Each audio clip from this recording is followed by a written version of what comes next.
On this special day of the year 2023, are great teachers of Nairobi who are members of KUPPET Nairobi branch. This assembly comprises the representatives of different institutions, including technical, secondary schools, special needs institutions, Kenya Institute of Special Education, and Kenya Institute for the Blind.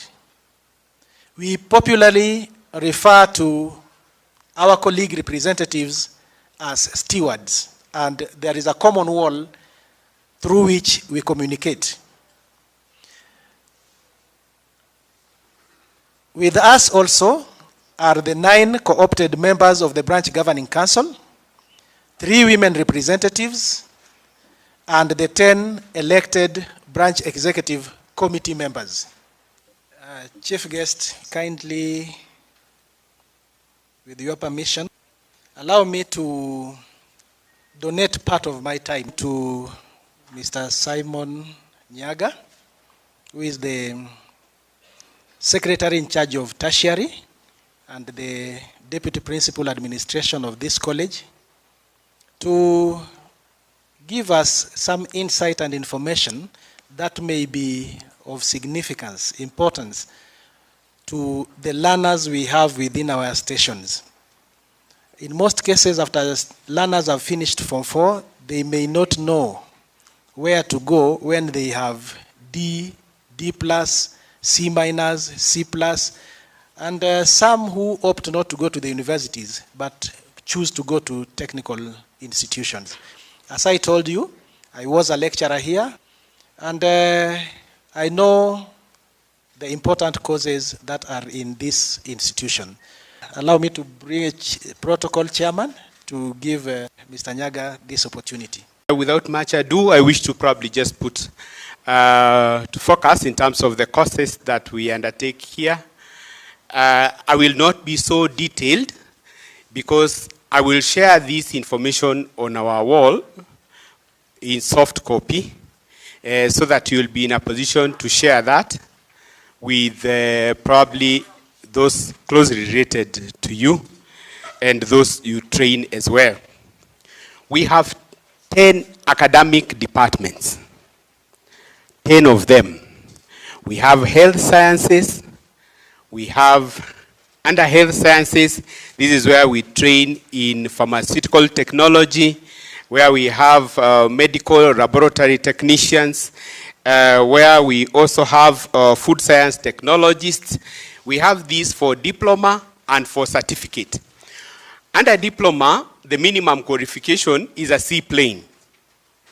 Where we have the certificate, then that is where we have the minimum grade being D. In terms of progression, this cuts across the board.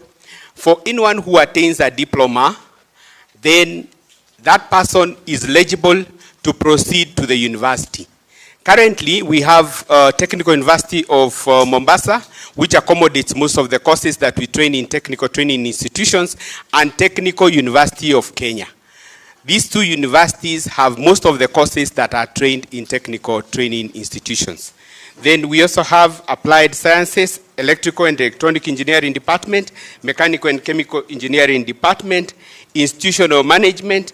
In these engineering courses, like in electrical, most of these people are the people who are serving in Kenya Power today. Most of them are our trainees here. In mechanical and chemical, then we have another one in business studies. The government more or less has tried to phase out the training of business studies in technical training institutions. The concentration now is on engineering and those other sciences. We have ICT, we have liberal studies, automotive engineering. I wish to mention something about automotive engineering.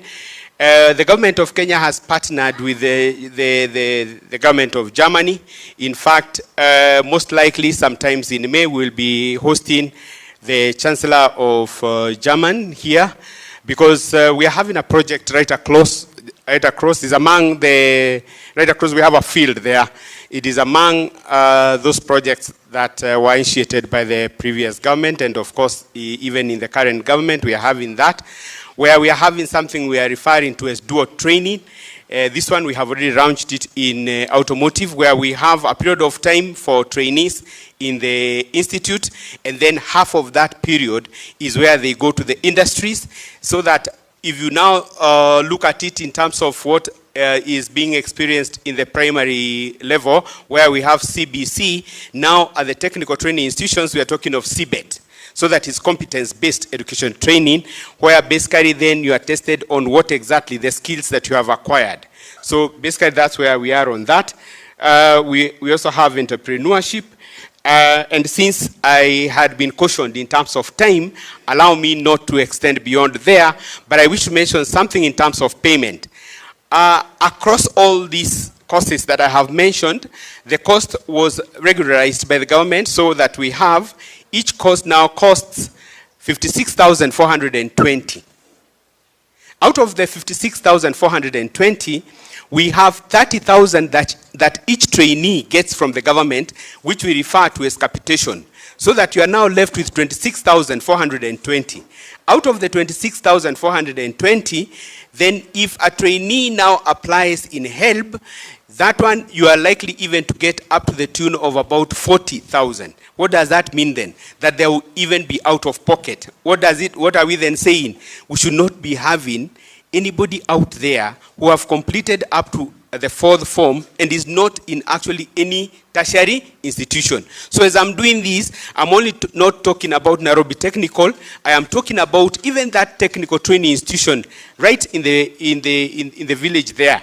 Move to that. I'm happy that in one of the occasions where I was attending, the SG was there in a technical that is right there in Homa Bay, and he was mentioning something very good about the technical training institutions. So as we encourage these students, let them not feel that if you have not gone to the university, it is the end of the road. That is the idea. Let them now feel that if you did not manage here, then you can have this other portion. I'll surprise you. In this institution, we have several students who actually have attained A and others B+, but have opted not to go to the university and now are here with us, because these are courses that in terms of the absorption rate in the industries, sometimes they're even higher than that one in the university. Maybe that's a debate for another day, but thank you very much indeed. Asanteni.